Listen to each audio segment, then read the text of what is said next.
ప్రస్తుత కాలంలో ఆక్వా రైతులు గడ్డు కాలాన్ని అయితే చూస్తున్న సందర్భం మనం చూస్తున్నాం. ఒకవైపు ఫీడ్ ధరలతో పాటు సీడ్ ధరలు కూడా విపరీతంగా పెరిగిపోవడంతో చాలామంది మధ్యతరగతి ఆక్వా రైతులందరూ కూడా ఆక్వా రంగాన్ని విడిచిపెట్టేస్తున్నారు. అయితే ఇటీవల కాలంలో తూకాల్లో కూడా కాటా మోసాల్లో టెక్నిక్లు ఉపయోగించి రొయ్యలు కొనే వ్యాపారస్తులు కొంతమంది కాటాల్లో కూడా టెక్నిక్లు ఉపయోగించి రైతులను అయితే మోసగించడం ఇటీవల కాలంలో వీరవసరం, పాలకొల్లు మండలాల్లో కూడా మనం చూసిన పరిస్థితి.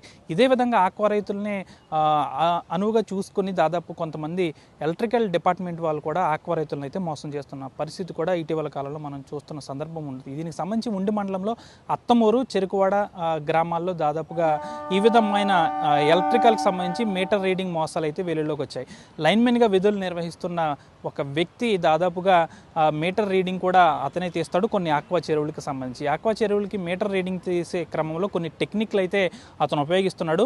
అది కూడా అతనికి సంబంధించి కొంతమంది తెలిసిన ఆక్వా రైతుల వద్దే ఇటువంటి మోసానికి అయితే పాల్పడుతున్నాడు ఆ లైన్మెన్. దీనికి సంబంధించి ఆ మీటర్ రీడింగ్ తీసే క్రమంలో మొదటగా ఒక మీటర్ రీడింగ్ అయితే తీస్తాడు. ఆ తర్వాత దాన్ని జనరేట్ చేసే క్రమంలో మరొకసారి బిల్ తీసి ఆ రెండు అమౌంట్లను కూడా కలిపి రైతుకైతే ఇస్తాడు. దీనికి సంబంధించి దాదాపుగా కూడా డబుల్ అమౌంట్ అనేది వస్తున్న సందర్భంగా అయితే దీనికి సంబంధించి రైతు ఎవరైతే ఉన్నారో కొంతమంది వద్ద ఈ లైన్మెన్ ఎవరైతే ఉన్నారో ఇక్కడ లైన్మెన్గా మీటర్ రీడ్గా పనిచేసే డి రాజు అనే వ్యక్తి దాదాపు తనకి తెలిసిన ఆక్వా రైతుల వద్ద ఇటువంటి మోసానికి పాల్పడుతున్నారు. వారందరూ కూడా ప్రతిసారి మీటర్ రీడింగ్ తీసిన తర్వాత ఆ బిల్తో పాటు కొన్ని రోజుల తర్వాత ఎంతైతే అమౌంట్ వచ్చిందో ఆ అమౌంట్ను ఈ లైన్మెన్కే ఇస్తారు. అతనే ఈ విధంగా అమౌంట్ అనేది కూడా ప్రభుత్వానికి కడుతూ ఉంటాడు. దీనికి సంబంధించి అసలు ఈ టెక్నిక్, ఈ మీటర్ రీడింగ్ సంబంధించి ఆక్వా రైతులను మోసం చేసే ఈ టెక్నిక్ విషయం అంతా కూడా తన దగ్గర బంధువైన ఒక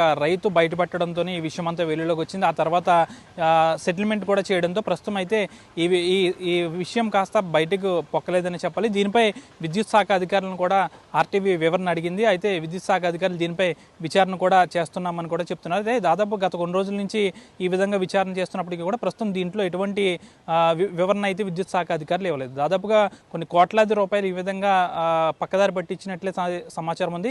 ప్రధానంగా తను ఎవరైతే నమ్మశక్యంగా ఉంటారో ఆక్వా రైతులు వారి వద్దవే మోసం చేయడం కూడా ఈ విధంగా జరిగిందని చెప్పాలి. మీటర్ రీడింగ్లో ఈ విధంగా టెక్నిక్ అనేది జరగడానికి పెద్ద కారణంగా చెప్పొచ్చు అనే చెప్పాలి. ఇటీవల ఫీడ్ ధరలు, సీడ్ ధరలు రైతులను కుదేలు చేస్తుంది. మరి కాటా మోసంతో పాటు ఇప్పుడు విద్యుత్ శాఖకు సంబంధించి మీటర్ రీడింగ్లో కూడా ఈ విధంగా మోసాలు జరగడంతో ఆక్వా రైతులు అయితే కుదేలవుతున్నారనే చెప్పాలి. ఈ సందర్భంగా ఈ గ్రామాలకు సంబంధించిన ఆక్వా రైతులు ఇప్పటివరకు ఎవరికి తెలియనప్పటికీ కూడా ప్రస్తుతం అయితే బయటికి రాలేదు. కేవలం విద్యుత్ శాఖ అధికారులకు ఈ విషయం తీసుకెళ్ళగా అతనిపై విచారణ కూడా చేస్తున్నామంటున్నారు. భవిష్యత్తులో ఎటువంటి విచారణ చేస్తారు, అతనిపై ఎటువంటి చర్యలు తీసుకుంటారో వేచి చూడాల్సిన అవసరం ఎంతైనా ఉంది. వీడియో జర్నలిస్ట్ శేఖర్తో మన ఆర్టీవీ పశ్చిమ గోదావరి నుంచి. తెలుగులో ఫాస్టెస్ట్ న్యూస్ ఇప్పుడు కొత్త అవతారంలో 5 సెకండ్లోనే పూర్తి వార్తా సమాచారం మీ చేతిలో.